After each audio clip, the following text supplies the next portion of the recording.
യെശയ്യാ 2-ാം അധ്യായം. ജെറുസലേം രക്ഷാകേന്ദ്രം. യൂദായെയും ജെറുസലേമിനെയും കുറിച്ച് ആമോസിന്റെ പുത്രനായ യെശയ്യായ്ക്കുണ്ടായ അരുളപ്പാട്. അവസാന നാളുകളിൽ കർത്താവിന്റെ ആലയം സ്ഥിതി ചെയ്യുന്ന പർവ്വതം എല്ലാ പർവ്വതങ്ങൾക്കും മുകളിൽ ഉയർന്നു നിൽക്കും. എല്ലാ ജനതകളും അതിലേക്ക് ഒഴുകും. അനേകം ജനതകൾ പറയും, വരുവിൻ, നമുക്ക് കർത്താവിന്റെ ഗിരിയിലേക്ക്, യാക്കോബിന്റെ ദൈവത്തിന്റെ ഭവനത്തിലേക്ക് പോകാം. അവിടുന്ന് തന്റെ മാർഗങ്ങൾ നമ്മെ പഠിപ്പിക്കും. നാം ആ പാതകളിൽ ചരിക്കും. കർത്താവിന്റെ നിയമം സിയോനിൽ നിന്ന് പുറപ്പെടും, അവിടുത്തെ വചനം ജെറൂസലേമിൽ നിന്നും. അവിടുന്ന് ജനതകളുടെ മധ്യത്തിൽ വിധികർത്താവായിരിക്കും. ജനപദങ്ങളുടെ തർക്കങ്ങൾ അവസാനിപ്പിക്കും. അവരുടെ വാൾ കൊഴുവും അവരുടെ കുന്തം വാക്കത്തിയും ആയി അടിച്ച് രൂപപ്പെടുത്തും. രാജ്യം രാജ്യത്തിനെതിരെ വാളുയർത്തുകയില്ല. അവർ ഇനിമേൽ യുദ്ധപരിശീലനം നടത്തുകയില്ല. യാക്കോബിന്റെ ഭവനമേ, വരിക, നമുക്ക് കർത്താവിന്റെ പ്രകാശത്തിൽ വ്യാപരിക്കാം. കർത്താവിന്റെ ദിനം.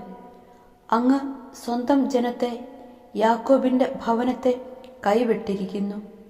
കാരണം രാജ്യം കിഴക്കുനിന്നുള്ള ആഭിചാരകന്മാരെ കൊണ്ട് നിറഞ്ഞിരിക്കുന്നു. ഫിലിസ്ത്യരെ പോലെ ഭാവി പറയുന്നവരും അവരുടെ ഇടയിൽ ധാരാളം ഉണ്ട്.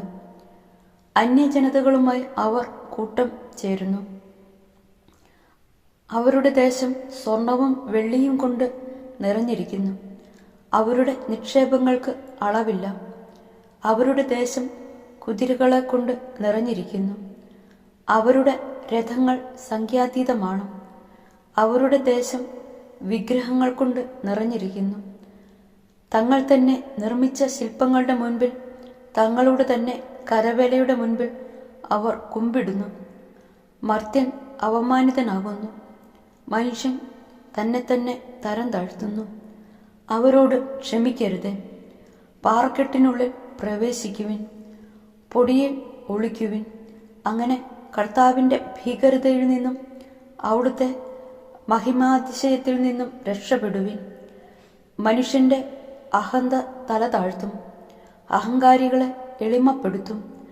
കർത്താവ് മാത്രം ആ ദിനത്തിൽ ഉയർന്നു നിൽക്കും. കർത്താവിന് ഒരു ദിനമുണ്ട്, അഹന്തയും ഉന്നതഭാവവും ഉള്ള എല്ലാറ്റിനും എതിരായ ദിനം. ലെബനോനിലെ ഉന്നതമായ ദേവദാരുവിനും ബാഷാനിലെ കരുവേലകത്തിനും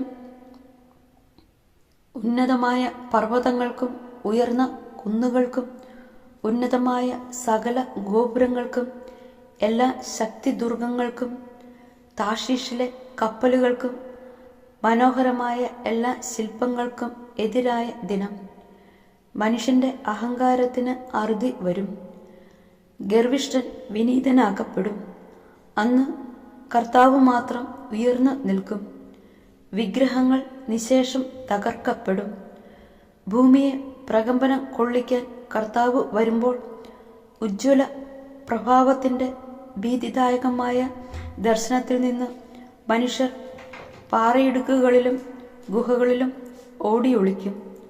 ആരാധിക്കാൻ വേണ്ടി സ്വർണവും വെള്ളിയും കൊണ്ട് നിർമ്മിച്ച വിഗ്രഹങ്ങളെ അന്ന് അവർ പെരുച്ചാഴിക്കും വാവലിനുമായി ഉപേക്ഷിക്കും. ഭൂമിയെ പ്രകമ്പനം കൊള്ളിക്കാൻ കർത്താവ് വരുമ്പോൾ അവിടുത്തെ ഉജ്ജ്വല പ്രഭാവത്തിന്റെ ഭീതിദായകമായ ദർശനത്തിൽ നിന്നും പാറയിടുക്കുകളിലും ഉയർന്ന പാറകളിലും ഓടിയൊളിക്കാൻ വേണ്ടി തന്നെ. മനുഷ്യനിൽ ഇനി വിശ്വാസമർപ്പിക്കരുത്. അവൻ ഒരു ശ്വാസം മാത്രം. അവനെന്ത് വിലയുണ്ട്?